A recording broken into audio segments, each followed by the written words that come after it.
சிறப்புரை ஆற்றுவதற்காக சென்னை மக்கா மஸ்ஜித் தலைமை இமாம் பாசத்திற்குரித்தான மரியாதை குறித்தான யூசுப் சித்திக் மிஸ்பாஹி ஹதரத் அவர்கள் தற்பொழுது சிறப்புரை நிகழ்த்துவார்கள். தொடர்ந்து இனிமேல் முக்கிய உலமாக்களுடைய பேச்சு இருக்கு. இதான் நம்முடைய உள்ளத்திற்கு இன்னும் ஆணி பதிந்தார் போல் நம்முடைய வாழ்க்கை இன்னும் மெருகூட்டக்கூடிய அந்த பேச்சுகள் அவசியம் எந்த சலனமும் இல்லாமல் இன்ஷா அல்லாஹ் கடைசி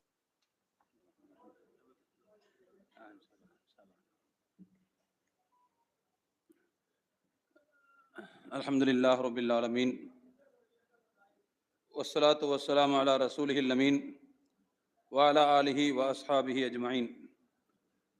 அம்மா பஅத் ஃபகத் கால அல்லாஹு தபாரக வ தஆலா ஃபீ கலாமிஹில் கதீம் அஊது பில்லாஹி மினஷ் ஷைத்தானிர் ரஜீம் பிஸ்மில்லாஹிர் ரஹ்மானிர் ரஹீம் ரப்பனா வ பஅத் ஃபீஹிம் ரசூலம் மின்ஹும் யத்லூ அலைஹிம் ஆயாத்திக வ யுஅல்லிமுஹுமுல் கிதாப வல் ஹிக்மத வ யுஸக்கீஹிம் إنك أنت العزيز الحكيم. وقال نبينا صلى الله عليه وسلم يحمل هذا العلم من كل خلف عدوله ينفون عنه تحريف الغالين وانتحال المبتلين وتأويل الجاهلين أو كما قال صلى الله عليه وسلم. இந்த பட்டமளிப்பு விழாவிற்கு வருகை தந்து எனக்கு முன்னால் சிறப்புரையாற்றிய வாழ்த்துரை வழங்கிய மார்க்க அறிஞர்கள், பட்டதாரிகள், சமுதாய பிரமுகர்கள் உள்ளிட்ட இந்த நிகழ்ச்சியில் கலந்திருக்கக்கூடிய அனைத்து சகோதரர்கள், தாய்மார்கள் அனைவருக்கும் என்னுடைய மனமார்ந்த இஸ்லாமிய முகமை ஆரம்பத்தில் தெரிவித்துக் கொள்வதற்கு மிக்க மகிழ்ச்சி அடைகிறேன். அஸ்ஸலாமு அலைக்கும் வரஹ்மத்துல்லாஹி வபரகாத்து. பொதுவாக இந்த குடும்பத்தில் மூத்தவனாக பிறக்கக்கூடாது, பேச்சாளர்களில் கடைசியாக இருக்கவும் கூடாதுன்னு சொல்லுவாங்க. ஏன்னா நம்ம பேச வேண்டிய விஷயத்துக்குள்ள எல்லாரும் பேசிட்டு போயிடுவாங்க, கடைசியில் நம்ம முழிச்சுக்கிட்டு நிற்கிற மாதிரி இருக்கும். குடும்பத்தில் முதலாவது பிறந்துட்டா எல்லா பாரமும் நம்ம தலையில் வந்து விடும். அது மாதிரி அதுக்கு நிகரான ஒரு பாரத்தில் தான் இப்போ நான் இங்கே நின்று கொண்டிருக்கிறேன். இருந்தாலும் கூட காலத்தினுடைய அருமை கருதி சில செய்திகளை நான் இந்த அவையில் வைப்பதற்கு விரும்புகிறேன். முதலாவது, இன்றைக்கு இந்த மதரசாவுக்கு இடமளித்த கல்லூரி இரண்டும் மிகுந்த பாராட்டுக்குரிய ஒரு தனித்துவமான ஒரு அம்சமாக நான் இங்கே பார்க்கிறேன். பொதுவாக இரட்டை கல்வி முறை நடைமுறையில் இருக்கக்கூடிய மதரசாக்களில் ஒன்று அந்த பாடத்தை பிரைவேட்டாக அவங்களே நடத்துவாங்க, அல்லது அந்த எக்ஸாம் நேரத்தில் மட்டும் அந்த கல்லூரிக்கு போயிட்டு வர்ற மாதிரி உள்ள ஏற்பாடு பண்ணுவாங்க. இப்படி தான் பெரும்பாலான மதரசாக்கள் இந்த தமிழ்நாட்டில் இயங்கி வருகின்றன. விதிவிலக்கு ஒரு சில மதரசாக்களில் மட்டும் அந்த மதரசாவை நடத்துகிறார்கள். அநேகமா அது ஒண்ணுதான் நினைக்கிறேன், வேற இருக்கிறதுக்கு வாய்ப்பு இல்லை. ஆனா அவற்றிலிருந்து மிகுந்த மாறுதலுக்கு உட்பட்டு இந்த கல்லூரி தான் மதசார்பற்ற கல்வி முறையை போதிக்கக்கூடிய ஒரு கல்லூரி, மார்க்க கல்வியை போதிக்கக்கூடிய ஒரு மதரசாவுக்கு இடம் கொடுத்திருக்கிறது. அந்த ரெண்டும் சேர்ந்து இங்க பிள்ளைகளுக்கு பட்டதாரிகளாகவும் மார்க்க அறிஞர்களாகவும் ஆகுவதற்கான ஒரு வாய்ப்பை அருகே அமைந்து பெறக்கூடிய ஒரு சூழ்நிலையை நான் இந்த மதரசாவினுடைய இந்த கல்லூரியினுடைய தனித்தன்மையாக நான் பார்க்கிறேன். அதற்கு ஏற்பாடு செய்த மதரசா நிர்வாகமும் சரி, கல்லூரி நிர்வாகமும் சரி, எல்லாம் வல்ல இறைவனின் அன்புக்கும் அருளுக்கும் உரித்தானவர்கள், சமுதாயத்தின் பாராட்டுக்கும் போற்றுதலுக்கும் உரியவர்கள் என்பதில் எந்த சந்தேகமும் இல்லை. அல்ஹம்துலில்லாஹ். இப்பொழுது பட்டம் பெறக்கூடிய ஒரு நிகழ்ச்சி, இது ஒரு அறுவடை நாள் என்று நாம் இதை சொல்லலாம். இத்தனை ஆண்டு காலம் நாம் இங்கே விதை விதைத்து, களை பறித்து, நீர் பாய்ச்சி, எல்லா வேலைகளையும் செஞ்சு இன்றைக்கு நாம் அதனுடைய அறுவடையை பெற இருக்கிறோம். இப்போ இந்த நேரத்தில்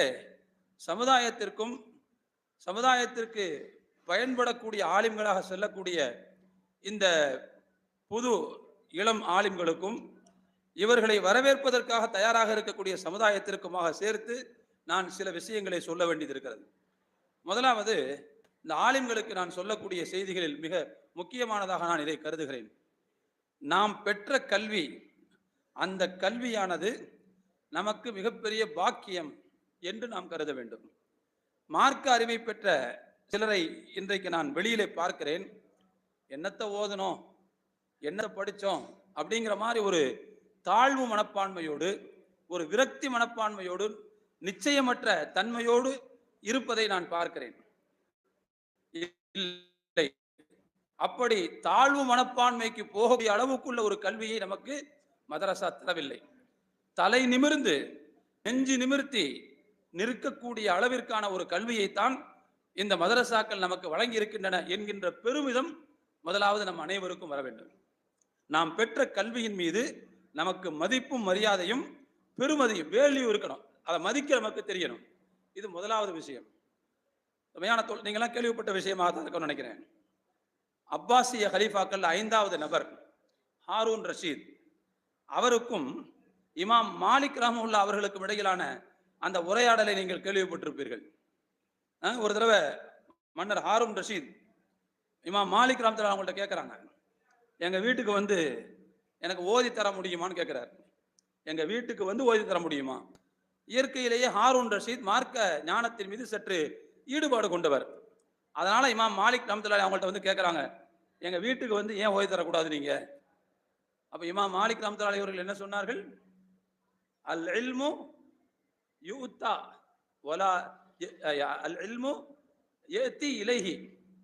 அதாவது கல்வியை தேடித்தான் நாம் செல்ல வேண்டுமே தவிர கல்வி உங்களுடைய வீட்டு வாசலுக்கு வராது. மார்க்க ஞானம் என்பது அதை தேடித்தான் செல்ல வேண்டும். அப்படித்தான் உலகத்துல மார்க்க அறிஞர்கள் பாடத்தை படித்தார்கள். எத்தனையோ கிலோமீட்டர்களை, எத்தனையோ வனாந்தரங்களை அவர்கள் கடந்திருக்கிறார்கள் மார்க்க கல்வியை பெறுவதற்காக.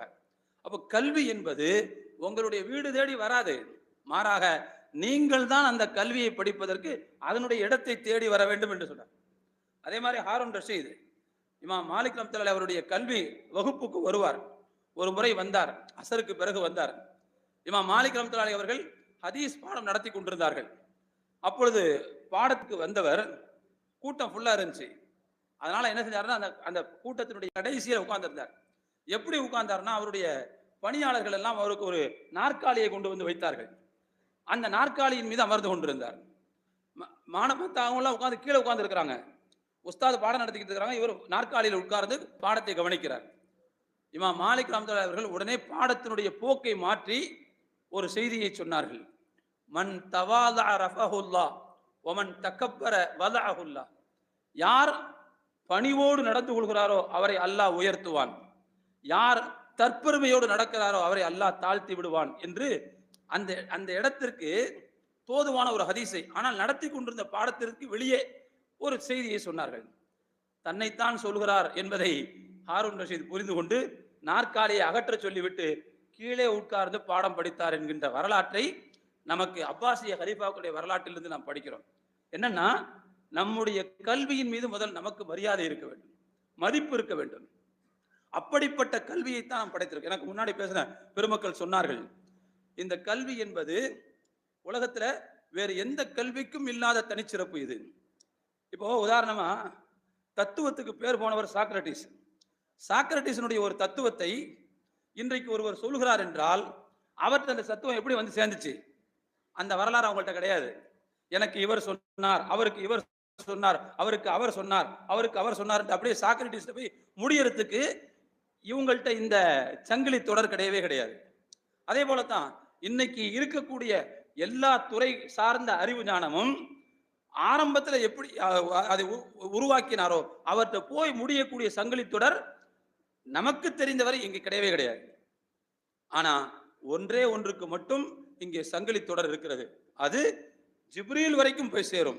ஜிப்ரீல் இஸ்லாம் அவர்களிடத்திலிருந்து லவ்ஹுல் மஹ்பூத் வரைக்கும் போய் சேரக்கூடிய அந்த ஒற்றை தனிச்சிறப்பு என்பது நாம் பெற்ற கல்விக்கு மட்டும்தான் இருக்கிறது, வேற எதுக்கும் இல்லை என்பதை நாம் இங்கு புரிந்து கொள்ள வேண்டும். அப்படிப்பட்ட ஒரு விஷயத்தை மனதில் நாம் வைத்துக் கொண்டால் நாம் பெற்ற கல்வியின் மீது உண்மையான மதிப்பு நமக்கு தெரியும். எனவே நான் இந்த கல்வியின் மூலமாக பெருமிதம் தான் அடைய சொல்கிறேன் தவிர பெருமை அடைய சொல்லவில்லை. பெருமைக்கும் பெருமிதத்திற்கும் வித்தியாசம் இருக்கிறது. தலைகணத்துக்கும் தன்னம்பிக்கைக்கும் வித்தியாசம் இருக்குது. நான் தலைகணமாக சொல்லவில்லை, தன்னம்பிக்கையோடு இருங்கள் என்று சொல்கிறேன்.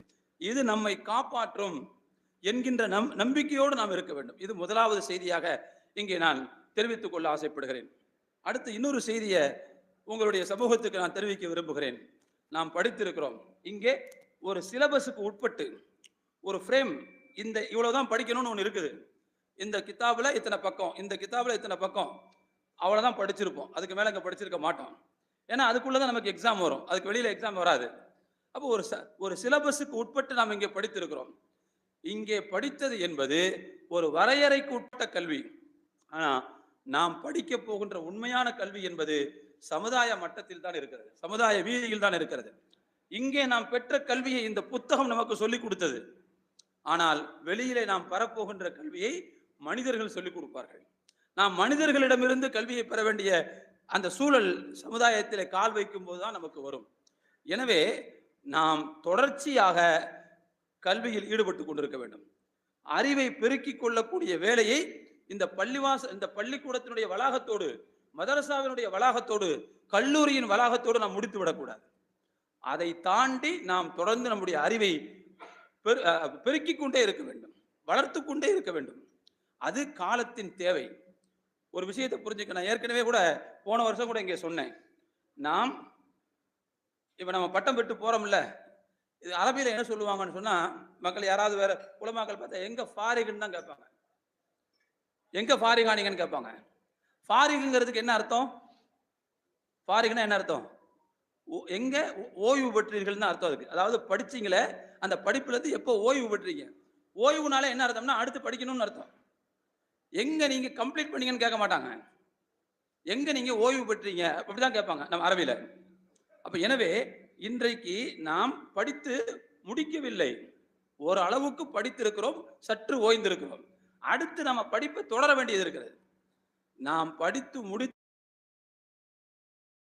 விட்டோம் என்று நினைத்தால் அதற்கு பிறகு அறிவை பெறுவதற்கான வாய்ப்பு நமக்கு கிடைக்காது.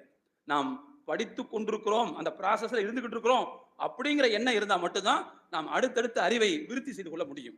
நாம் முடித்து விட்டோம் என்று நினைத்தால் நாம் தேங்கி நிற்கின்ற கிடை தண்ணீர். நம்ம எல்லாம் தெரியும், அல் மாவுர் ராக்கிது சட்டத்தை படிச்சிருப்போம்ல, ஃபிக்ஹ்ல தேங்கி நிற்கிற தண்ணிக்கான சட்டம் படிச்சிருப்போம். எத்தனை நாளைக்கு அது சுத்தமா இருக்கும்? கிட்டத்தட்ட ஒரு வாரம், 10 நாள் அல்லது ஒரு மாசம். அதுக்கிடையில அதுல வீச்சம் எடுக்க ஆரம்பிக்கும், நாட்டம் எடுக்க ஆரம்பிக்கும். அப்போ நாம் முடித்து விட்டோம் என்று நினைத்தால் நாம் கிடை தண்ணீராக மாறிவிடுவோம், மாவர் ராக்கித். அதுக்கு பிறகு நம்மள்ட்ட சுத்தம் அடைவதற்கு வாய்ப்பு இருக்காது. ஆனால் அதே நேரத்தில் நாம் தொடர்ந்து படித்து கொண்டிருக்கிறோம் என்ற உணர்வு இருந்தால்தான் நாம் ஓடும் தண்ணீரை போல, ஓடும் தண்ணீர் என்பது எப்போதும் கெட்டு போகாது, எப்போதும் வீச்சம் எடுக்காது, அது எப்போதும் தன்னுடைய தூய்மையை இழக்காமல் ஓடிக்கொண்டே இருக்கும். எனவே அதுபோல நாமும் நம்முடைய அறிவு என்கின்ற அந்த ஓட்டத்தை நிறுத்தாமல் தொடர்ந்து கொண்டு சென்று கொண்டே இருக்க வேண்டும். நமக்கு அறிவு என்பது மிக முக்கியமானது. நான் ஒரு வரலாற்று குறிப்பை உங்களுக்கு சொல்ல விரும்புகிறேன். நீங்க படிச்சிருந்தாலும் படிச்சிருக்க வாய்ப்பு இருக்கிறது. ஷஹீதுல் குத்துப் அப்படின்னு ஒரு மனிதருடைய வரலாறை நீங்கள் கேள்விப்பட்டிருக்கிறீர்களா? ஷஹீதுல் குத்துப் ஒரு அறிஞருக்கான பட்ட பெயர் இது. அந்த அறிஞருடைய பெயர் என்னன்னு சொன்னா இமாம் ஜாஹித் என்று சொல்வார்கள். ஜாஹித் என்று சொல்லக்கூடிய இந்த அறிஞர் உங்களுக்கு தெரியும், அரபிக் மொழியியல் துறையில மிகப்பெரிய வல்லுனர். மொழியியல் துறையில நஹூல வருவாரு, பலாகால வருவாரு, மாநிலம் வருவார், பார்த்திருப்பீங்க. இமாம் ஜாஹித் அவருக்கு பட்டப்பெயர், இஸ்லாமிய வரலாறு சூட்டிய பட்டப்பெயர் ஷஹீதுல் குத்துப். நாம ஷஹீது கேள்விப்பட்டிருக்கோம், போர்க்களத்தில் கொல்லப்பட்ட ஷஹீது, அவங்கள கேள்விப்பட்டிருக்கிறோம். அதே மாதிரி இடிபாடுகளுக்கு இடையில ஒரு கட்டடம் இழிஞ்சு விழுந்து அதுல மாட்டிக்கிட்டாங்கன்னா அவங்களையும் ஷஹீதுன்னு சொல்லுவாங்க. தண்ணீரில் மூழ்கி இறந்தால், நெருப்பு தீ விபத்தில் மாட்டிக்கொண்டு இறந்து அவங்கெல்லாம் ஷஹீதுன்னு சொல்லுவாங்க. வயிற்றுப்போக்கால் இறந்து போனவர்கள் இவங்கெல்லாம் ஷஹீதுன்னு சொல்லுவாங்க, நம்ம கேள்விப்பட்டிருக்கோம். ஆனா உலகத்திலேயே புத்தகங்களால் ஷஹீதானவர் அப்படின்னு ஒருத்தருக்கு பேர் இருக்குதுன்னா இமாம் ஜாஹித் அவர்களுக்கு மட்டும்தான். ஜாஹித் என்பது கூட அவருடைய இயற்பெயர் கிடையாது, அங்க வாப்பா அம்மா பச்சை பேர் கிடையாது. ஜாஹித் அப்படிங்கிறது என்னன்னா அவருடைய கண்ணில் ஏற்பட்ட ஒரு குறைபாட்டை சுட்டி காட்டக்கூடிய ஒரு பெயர் தான். அவருடைய கண்ணு பாத்தீங்கன்னா துருத்திக்கிட்டு இருக்குமா, அதாவது பார்க்கும்போது என்னடா முறைக்கிறேன்னு கேட்பாங்கல்ல சில பேர், இந்த கண்ணை இப்படி விரிச்சுக்கிட்டு பார்ப்பாங்கல்ல, அந்த மாதிரி அவருடைய கண்ணு துருத்திக்கிட்டு இருக்குமா, ஏதோ பார்வை குறைபாடு இருந்திருக்கிறது அவருக்கு. அப்படிப்பட்ட அந்த குறைபாட்டை சுட்டி காட்டக்கூடிய பெயராகத்தான் அந்த ஜாஹித் என்ற பெயர் இருக்கு. ஆனா அந்த பெயர்லேயே நமக்கு பிரபலம் ஆயிட்டார். இமாம் ஜாஹித்னு சொன்னாதான் தெரியும், அவருடைய இயற்பெயரை சொன்னா தெரியாது. இவருடைய வரலாறு என்னன்னு சொன்னா, சிறு வயதுல புத்தக வாசிப்பின் மீது அதிகமான தீராத காதல் கொண்டவர். எந்த அளவுக்கு அப்படின்னு சொன்னா, அவர் வேலை பார்த்து வரக்கூடிய ஊதியத்தில் பெரும் பங்கு புத்தகம் வாங்குவதற்கு செலவழிப்பாராம். வீட்டுல அத்தா அம்மா கண்டிப்பாங்களாம், ஏன் இவ்வளவு புத்தகம் வாங்குற, வீட்டுக்கு செலவுக்கு என்ன பண்றதுன்னு. சில நேரங்கள்ல மறந்து என்ன செஞ்சிருவாராம், கிடைச்ச சம்பளம் அத்தனைக்கும் புஸ்தகம் வாங்கிடுவாராம். ஒரு நாள் வீட்டுக்கு வந்திருக்கார். வந்தவர் தாயார்கிட்ட சாப்பாடு தாங்கன்னு கேட்டாங்களாம். அந்த அம்மா என்ன செஞ்சிருக்குன்னா, ஒரு தட்டுல ஒரு 5-6 புஸ்தகம் எடுத்து வச்சு, கிதாப் எடுத்து வச்சு கொடுத்து, இந்த சாப்பிட்டுன்னு கொடுத்துருக்காங்க. இல்லம்மா சாப்பாடு கேட்டா புஸ்தகத்தை தர்ற, அம்மா நீ சம்பளத்துல புஸ்தகத்தை வாங்கிட்டு வந்தா வேற என்ன தர முடியும் உனக்கு அப்படின்னு அந்த அம்மா கேட்டாங்களாம். அதனால இந்த மனுஷன் என்ன பண்றாருன்னு சொன்னா, அதாவது சம்பளமும் வேண்டும், அதே நேரத்தில் சாப்பாட்டுக்கு அதை கொடுக்கணுங்கிறதுனால வேற ஏதாவது வேலை தேடலாம்னு சொல்லி ஒரு புஸ்தக கடையில வேலைக்கு சேர்ந்தாராம். புஸ்தக கடையில வேலை செஞ்சு அங்க கிடைக்கக்கூடிய வருமானத்தை வீட்டுக்கு கொடுப்பாராம். அந்த புஸ்தக கடைக்கார ஓனர் இருக்காருல்ல, அவர்கிட்ட சொன்னாராம், ராத்திரிலையும் நான் அந்த கடைக்கு வந்துட்டு போறதுக்கு எனக்கு அனுமதி கொடுங்க. ராத்திரில கடையை பூட்டிடுவாங்க, பூட்டினதுக்கு பிறகு இந்த கடைக்கு வர்றதுக்கு எனக்கு அனுமதி கொடுங்க. ஏன் அப்படின்னு கேட்டாங்களாம். இல்ல நான் படிக்கணும். இரவுல கடை பூட்டினதுக்கு பிறகு இவர் திறந்து உள்ள போய் உட்கார்ந்து கதவை பூட்டிக்கிட்டு படிப்பாராம். அப்படி புத்தக வாசிப்பின் மீது தீராத காதல் கொண்ட மாணவராக இருந்தவர் தான் இமாம் ஜாஹித். இது அல்ல நான் சொல்ல வந்த கருத்து. அவருடைய கடைசி காலம், அதுதான் நான் இன்னைக்கு நான் சொல்ல வந்த கருத்து. அவருடைய இறுதி காலம், அவருடைய நண்பர் அல்லது அவருடைய மாணவராக இருக்கணும் இமாம் முபர்ரத். அவங்களையும் கேள்விப்பட்டிருப்பீங்க. அவரும் அதே நஹுல லிங்குஸ்டிக்ஸ்ல முக்கியமான ஆளு. இமாம் முபர்ரத் இமாம் ஜாஹித் வந்து சந்திக்க வந்தார். சந்திக்க வரும்போது இமாம் ஜாஹித் அவர்களுடைய கடைசி காலகட்டம். சந்திக்க வந்தவர் கேட்டாராம், எப்படி இருக்கிறீங்க, கைஃபா அஸ்பாஹத்த, இந்த காலை நேரத்தில் வந்திருக்கிறேன், எப்படி இருக்கிறீங்கன்னு கேட்டாங்க. அப்ப இமாம் ஜாஹித் சொன்னாராம், என்னை பார்த்து எப்படி இருக்கிறீங்கன்னு கேட்குறீங்க, எனக்கு வயசு 97. அவர் சொன்னாராம், எனக்கு வயசு 97. 97ங்கிறது மட்டும் இல்லை, என்னுடைய ஒரு பகுதி, வலப்பகுதியை சுட்டிக்காட்டி ஒரு பகுதி பக்கவாதத்தால் செயலிழந்து போயிருக்கிறது. அதாவது முழுசா பக்கவாதம், இந்த பகுதி செயல்படாது. இது இப்படியா? இன்னொரு பக்கம் என்னன்னு சொன்னா, அதிகமான சென்சிட்டிவ் உள்ள பகுதி, இங்க வந்து செயலே இருக்காது, இங்க அதிகமான உணர்ச்சி இருக்கும். எந்த அளவுக்குன்னா அவரே சொன்னார், ஒரு கொசு பறந்தால், ஒரு ஈ பறந்தால் கூட எனக்கு வலிக்குமா, அந்த அளவுக்கு எனக்கு இங்க சென்சிட்டிவ், இந்த பக்கம் வேலையே செய்யாது. அப்படிப்பட்ட நான் எப்படி இருப்பேன், நான் நல்லவா எப்படி இருக்க முடியும், வயசு வேற 97, படாத பாடுபட்டுக்கிட்டு இருக்கேன் அப்படின்னு சொல்லி சொன்னாராம். அந்த மாதிரி வயசுல தான் அவர் கடைசி ஏற்பட்ட நோய் இருக்குது பாருங்க, பக்கவாதம், அதே போல இன்னொரு பகுதியில சென்சிட்டிவ். இந்த நோய் அவரை கொல்லவில்லை, இந்த நோய் அவருக்கு மரணத்தை தரவில்லை, மாறாக அவருக்கு மரணத்தை ஏற்படுத்தியது தன்னை சுற்றி அவர் அடுக்கி வைத்திருந்த நூல்கள் தான் மரணத்தை கொடுத்தது. உங்களுக்கு தெரியும், பெரும்பாலும் அந்த மாதிரி ஆட்கள் நூலகங்கள் வச்சிருப்பாங்க. அவருக்கு வலப்பக்கம், இடப்பக்கம், முன்னால், பின்னால்லாம் புத்தக அலமாரிகள், அந்த புத்தகத்தை அடுக்கி வச்சிருந்தார். அடுக்கி வைக்கப்பட்ட அந்த அலமாரிகள் அப்படியே கீழே விழ, இவர் நடுவில் உட்கார்ந்துருப்பார், உட்கார்ந்து படிச்சுட்டு இருப்பார், அவர் மேல அப்படியே விழ, அந்த இடிபாடுகளுக்கு இடையில் இருந்து சிக்கி மரணமானவர் தான் இமாம் ஜாஹித் ரஹ்மத்துல்லாஹி அவர்கள். அதனால அவருக்கு இஸ்லாமிய வரலாற்றில் ஷஹீதுல் குத்துப் என்ற பெயர் அவருக்கு உண்டு. எதுக்கு சொல்ல வரேன்னா, 97 வயசுலையும் நடுவுல உட்கார்ந்து படிச்சுக்கிட்டு இருக்கும் போது புத்தகம் விழுந்து இறந்து போனவர் அவர். அப்படின்னா நாம் கல்வியை தேடுவதற்கும், அறிவை பெருக்குவதற்கும், ஞானத்தை விருத்தி செய்வதற்கும் காலம் என்பது கடைசி வரைக்கும் இருக்கிறது என்பதை புரிந்து கொள்ள. என்னுடைய அனுபவத்தை நான் சொல்றேன். இன்றைக்கும் நான் செய்து கொண்டிருக்கக்கூடிய ஒரு பணியில் ஈடுபடும் போது இன்றைக்கும் என்னுடைய அறியாமையை நான் ஒவ்வொரு வினாடியும் உணர்ந்து கொண்டே இருக்கிறேன். ஒவ்வொரு வினாடியும் என்னுடைய அறியாமை எனக்கு தெரிகிறது, இன்னும் நல்லா ஓதிருக்கலாம் போல தெரியுது அப்படின்னு. ஏன்னா நாம் செய்யக்கூடிய பணி நம்முடைய அறியாமையை நமக்கு உணர்த்துகிறது. எனவே நாம் தொடர்ந்து அந்த வாசிப்பில் இருந்தால் மட்டும்தான் நிச்சயமாக நம்மால் நம்முடைய அறியாமையை உணர்ந்து கொள்ள முடியும். எனவே தயவு செய்து அறியாமையை நான் அகற்றுவதற்கு தொடர்ந்து வாசித்துக் கொண்டே இருக்க வேண்டிய பொறுப்பு நமக்கு இருக்கிறது என்பதை நான் இங்கே சொல்லிக் கொள்கிறேன். அதோடு சேர்த்து இந்த சமுதாயத்திற்கு நான் ஒரு முக்கியமான வேண்டுகோளை வைக்கிறேன். ஆலிம்கள் வருகிறார்கள், சமுதாயம் ஆலிம்களை பயன்படுத்தக்கூடிய வகையில் பயன்படுத்தவில்லை என்பதை இந்த மன்றத்தில் நான் குற்றச்சாட்டாகவே வைக்கிறேன். நாம் ஆலிம்கள்ட்ட என்ன எதிர்பார்க்கிறோம்? அதிகப்படியா ஒரு மௌலுது ஓத, ஒரு ஃபாத்திஹா ஓத, அல்லது நம்ம கடையை திறந்து வைக்க, நம்ம வீட்டை திறந்து வைக்க, அதிகப்படியாக நாம் அவர்கள்ட்ட இதைத்தான் எதிர்பார்க்கிறோம். ஆனால் அதையா இங்கே ஓதி கொடுக்கிறார்கள்? அதையா அவர்கள் படிக்கிறார்கள்? அருமையான தோழர்களே, நாம் புரிந்து கொள்ள வேண்டும். மூசா நபிட்ட அல்லாஹ் கேட்டான், வமா தில்க பியமீனிக யா மூசா, மூசாவே உங்களுடைய கையில என்ன வச்சிருக்கீங்கன்னு கேட்டான். அல்லாஹ் கேட்டது வேறொரு கோணத்துல. மூசா நபி எப்படி புரிஞ்சுக்கிட்டாருன்னா, என்ன இருக்குன்னு கேட்கறான் போல தெரியுதுன்னு புரிஞ்சுக்கிட்டு, இது என்னுடைய கைத்தடி, இதை நான் ஊன்றி நின்று கொள்வேன், இதை வைத்து இலைதலைகளை பறித்து போடுவேன், வேறு சில வேலைகளையும் செய்வேன் அப்படின்னு அவர் சொல்லிட்டாரு. அல்லாஹ் ஒரு கேள்வி கேட்கிறான்னா, அல்லாஹ்வுக்கு முன்னால எனக்கு தெரியலன்னு சொல்லணும். ஆனா இவர் யதார்த்தமா சொல்லிட்டார். அப்ப அல்லாஹ் சொன்னா, ஓ இதை வச்சு நீங்க ஊன்றி நிற்பீரோ, ஓ இதை வச்சு இலதலை பருப்பீரோ, வேலையை செஞ்சுக்கிறீரோ, எங்க அந்த கைத்தறியை கீழே போடுங்க பார்ப்போம் அப்படின்னு சொன்னான் அல்லாஹ். அல்கி, அதை கீழே போடுங்க அப்படின்னா அல்லாஹ். கீழே போட்டா அது ஊன்றி நிற்கிற கைத்தடியாக இருக்கவில்லை, இலைதலை பறித்து போடுகிற அந்த கைத்தடியாக இருக்கவில்லை, வேறு வேலை செய்வதற்கு பயன்படக்கூடிய பொருளாக இருக்கவில்லை, மாறாக அது பாம்பாக உருவெடுத்து நின்றது. இப்ப அல்லாஹ் என்ன சொல்ல வந்தான்னா, என்ன கையில வச்சிருக்கிறீங்கன்னா, ஏதோ பெரிய அற்புதம் செய்யற ஒன்ன வச்சிருக்கிறேன்னு அவர் சொல்லணும்னு எதிர்பார்த்தான்.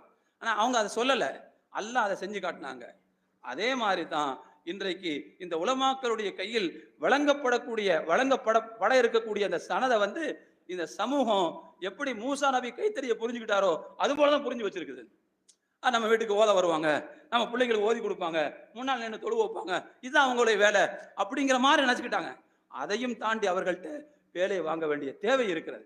இந்த சமூகத்துல இன்றைக்கு நிறைய ஃபித்னாக்கள் இருக்குது, நிறைய பிதத்துகள் ஊடுருவி இருக்குது, நிறைய தீமைகள் ஊடுருவி இருக்குது. இளைஞர்கள் உலமாக்களுடைய கையில இல்ல, சமூகம் உலமாக்கள் சொல்வதை சமூகம் பொருட்படுத்துவதும் இல்லை. சமுதாயத்தை ஒன்றிணைப்பதற்கு உலமாக்கள் முயற்சிக்கிறார்கள், முடியல. ஆளாளுக்கு ஒரு பக்கம் பிச்சுக்கிட்டு நிற்கிறாங்க. எவ்வளவு பிரச்சனை இன்றைக்கு இருக்கிறது. அத்தனை பிரச்சனைகளையும் சரி செய்வதற்கு இவர்களை சமூகம் பயன்படுத்துகிற விதத்தில் பயன்படுத்தினால் மட்டும்தான் அப்படிப்பட்ட நல்ல விளைவை நம்மால் எதிர்பார்க்க முடியும். அதை சமூகம் புரிந்து கொள்ளவில்லை என்பதைத்தான் நான் இங்கே சுட்டிக்காட்ட ஆசைப்படுகிறேன். எனவே தயவு செய்து ஆலிம்களை அவர்கள் நம்முடைய மார்க்கத்தின் அறிவை பெருக்குவதற்கு அவர்களை பயன்படுத்திக் கொள்ளுங்கள். பிள்ளைகளுடைய அறிவை பெருக்குவதற்கு, இளைஞர்களுடைய அறிவை பெருக்குவதற்கு, அதே மாதிரி பெண்களுடைய மார்க்க அறிவை பெருக்குவதற்கு, அவர்கள் மூலமாக சமூகத்தில் பல்வேறு நன்மைகள் நடப்பதற்கு தயவு செய்து அவர்களை வேலை வாங்கக்கூடிய இடத்தில் நாம் இருக்க வேண்டும். அவங்களை வந்து தொடர்ந்து இயங்க வைக்க வேண்டும். அதாவது அவர்கள் படித்த அந்த படிப்பிலிருந்தே அவர்களை தொடர்ந்து இயங்க வைக்கக்கூடிய அளவுக்கு சமூகம் மாறாத வரைக்கும் ஆலிம்களை பற்றிய அந்த பார்வை என்பது சமூகத்திற்கு குறைவாகத்தான் இருக்கிறது என்பதாகவே நான் இங்கே குற்றம் சாட்ட விரும்புகிறேன். தயவு செய்து ஆலிம்களை பயன்படுத்தக்கூடிய வகையில் பயன்படுத்துங்கள். அதே போல நாமும் நம்முடைய நேரத்தை வந்து மிகச்சரியாக பயன்படுத்த வேண்டும். அடுத்தடுத்து நம்முடைய அறிவை பெருக்கிக் கொள்வதற்கு என்ன தேவையோ அதை செய்ய வேண்டும். என் வாழ்க்கையில ஒரே ஒரு உதாரணத்தை மட்டும் சொல்லி முடிச்சுக்கிறேன். நான் வந்து நீடூர் மதரசாவில் ஓதி முடித்தேன். அடுத்து தூத்துக்குடி மதரசாவில் உஸ்தாதுக்காக வாய்ப்பு கிடைச்சிச்சு. போய் 4 வருஷம் உஸ்தாதாக இருந்தேன். அதற்கு பிறகு அங்கிருந்து வெளியேறி சென்னைக்கு 98 வந்தேன். 98 நான் சென்னைக்கு வந்து கிட்டத்தட்ட 1 வருடம் என்னுடைய வேலை என்னன்னு சொன்னா, ஃபஜ்ர் தொழு வைப்பேன், அப்படியே போய் படுத்துருவேன். நாஸ்டா கிடையாது, எதுவும் கிடையாது. 12 மணிக்கு எழுச்சி குளிக்கிறது, அதுக்கு பிறகு லுஹர் தொழு வச்சுட்டு சாப்பிட்றது, அதுக்கு பிறகு எங்கேயாவது கொஞ்ச நேரம் தூங்குறது, சாயந்தரம் எங்கேயாவது வெளியில் போய் சுற்றுறது, மகரிப் இஷா தொழு வச்சுட்டு மறுபடியும் படுக்கிறது. இப்படி தான் 1 வருஷம் போய்கிட்டே இருந்துச்சு. யோசிச்சு பார்த்தேன், என்ன இது இப்படி வீணா போய்கிட்டு இருக்குது டைம். இப்போ நான் அந்த நேரத்தில் எனக்கு அரபிக் டைப்பிங் கற்றுக்கணும் அப்படின்னு ரொம்ப ஆசை இருந்துச்சு. மதரசாவில் இருக்கும்போதே நான் கற்றுக்கணும்னு ஆசைப்பட்டேன். ஓதும் போது எனக்கு கிடைக்கல அந்த வாய்ப்பு.